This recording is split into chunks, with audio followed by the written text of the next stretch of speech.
We talk a lot about the PLC tool SIM IPE's capabilities for industrial networks such as Ethernet IP and Profinet, but it also works with standard switches. This switch does need an IP address configured, so I can simply plug it in. And now I'm going to go to Discover Device, and it's found one, and it is making a DHCP request. So I'm going to click OK. And I want this IP address to be 192.168.178. I'm going to click OK.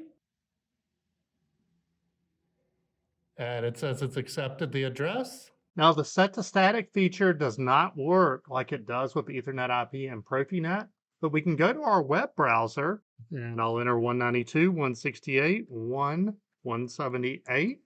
And on the left pane, I can go to IP configuration, set IP to static, and apply. Click here to purchase your PLC Tools SIM IPE.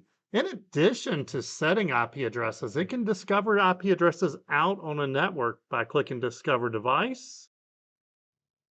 And already it has found 12 devices out on the network.